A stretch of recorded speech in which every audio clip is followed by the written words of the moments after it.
What you want to do in life, what we all want to do in life, is build healthy habits, right? You don't need to raise your hand on this, but how many of you are trying to eat healthier? Hopefully you think about that from time to time as you're invading the refrigerator and having a half gallon of ice cream. You think about, I should do better than this, right? I need some better habits, okay? Well, when you think of prayer as the privilege, and you also realize, I need to make sure that this is a part of my life.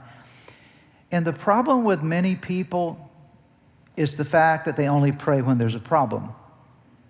That's generally the problem, okay?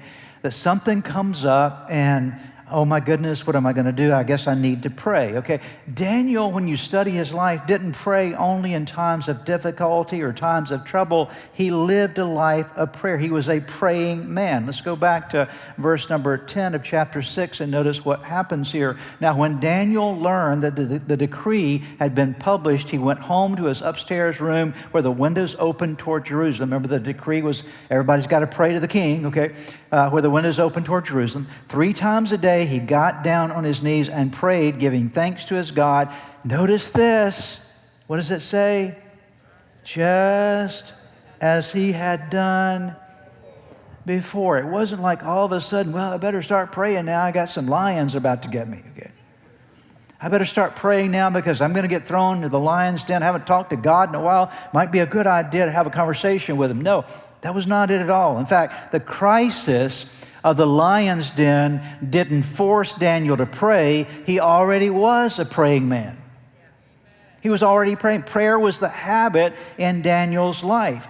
And how wonderful it is whenever you and I have gotten to that place in life where we're not just praying to deal with an immediate crisis, but there's a regular pattern of prayer in our life. Do you know why Daniel had so much favor and so much success in his life, so many opportunities and so many miracles? It was because he was always praying. It was the habit of his life. And you study especially the first 6 chapters of Daniel, as I mentioned before, he's always the go-to guy. Why is he the go-to guy? Because he was always prayed up.